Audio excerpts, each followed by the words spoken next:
bem-vindos à nossa análise de hoje. Vamos conversar sobre a liturgia do dia 3 de outubro de 2025.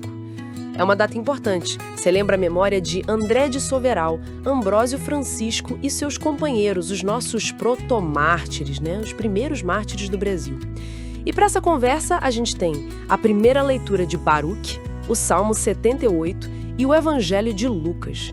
O foco, assim, é tentar entender como a gente responde ao chamado de Deus, sabe? Principalmente quando ele parece estar bem perto. Vamos lá. Vamos sim.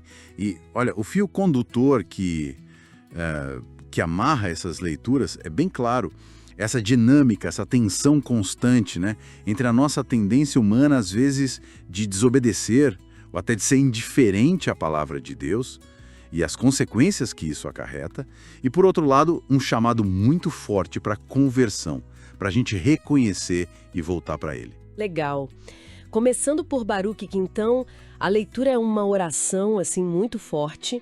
É o povo no exílio fazendo uma confissão coletiva. Eles admitem ali na lata: pecamos diante do Senhor e lhe desobedecemos.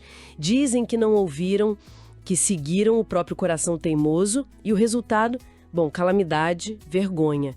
Eles até falam: ao Senhor nosso Deus cabe justiça, enquanto a nós resta-nos corar de vergonha.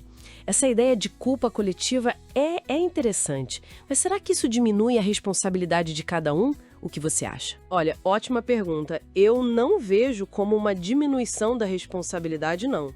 Acho que o texto mostra como as falhas, tanto individuais quanto da liderança, acabam criando um ambiente, sabe? Quase uma estrutura de pecado.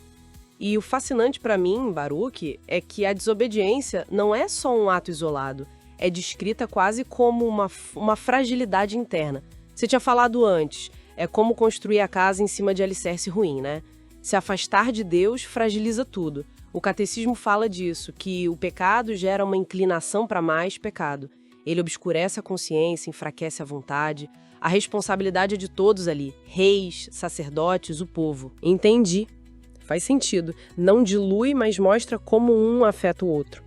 Daí a gente chega no Salmo 78, que é um lamento mesmo, bem sentido. O povo tá ali clamando por causa da destruição, da humilhação. Aquela frase: nos tornamos o opróbrio dos vizinhos. É pesada, mas o refrão parece mudar o tom, Por vosso nome e vossa glória libertai-nos, ó Senhor. O foco muda. Exatamente. Essa mudança é crucial. O pedido de socorro, de perdão, quando eles dizem não lembreis as nossas culpas do passado, ele não se baseia mais no que eles fizeram ou merecem. O apelo é direto ao nome, à glória de Deus.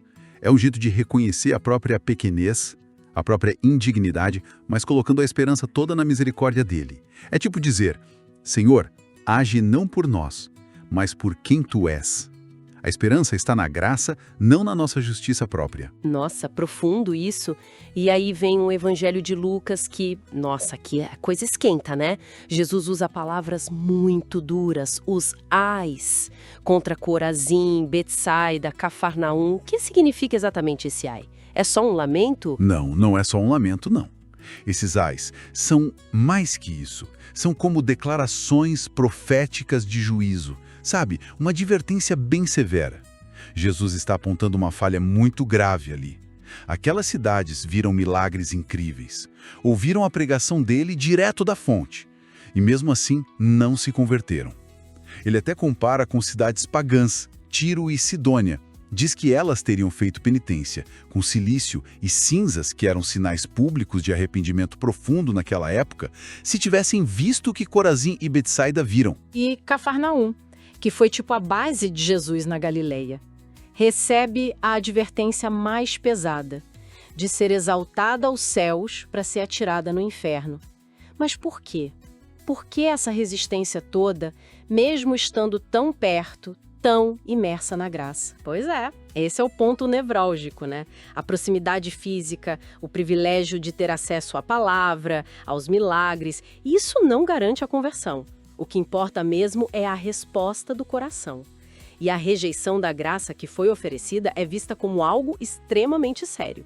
E tem aquela frase final que conecta tudo: quem vos escuta, a mim escuta, e quem vos rejeita, a mim despreza. mas quem me rejeita, rejeita aquele que me enviou. Isso é fundamental. Estabelece que a mensagem de Cristo continua viva através daqueles que ele envia. Ou seja, rejeitar a mensagem que a igreja transmite, no fundo, é rejeitar o próprio Cristo e, por consequência, o Pai. O catecismo reforça muito essa ligação inseparável, entre a missão de Cristo, a do Espírito Santo e a da igreja. Uau! Então, juntando tudo, a gente tem Baruque confessando a desobediência, as consequências disso quase como uma falha estrutural do povo.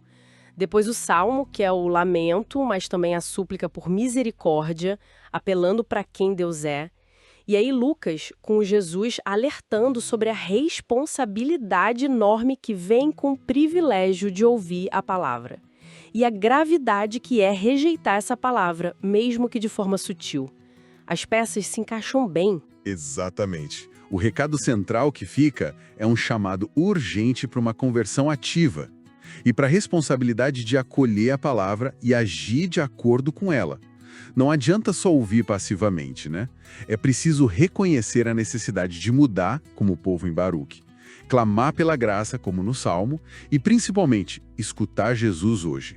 Ele continua falando, inclusive através daqueles que ele envia, como o Evangelho deixa bem claro. A indiferença ou a rejeição, elas têm um peso. Fica mesmo a reflexão para a gente, Como é que está a nossa abertura para essa palavra no dia a dia? Será que a gente está deixando ela nos questionar de verdade, nos transformar? Ou será que a gente meio que se acostumou com ela? Talvez como Cafarnaum se acostumou com Jesus ali perto, mas sem aquela mudança profunda que ele pedia. Exato. E talvez um último pensamento para a gente levar. As leituras falam de uma rejeição bem clara, Como a das cidades do Evangelho. Mas e a nossa rejeição hoje? Será que ela não aparece de formas mais sutis?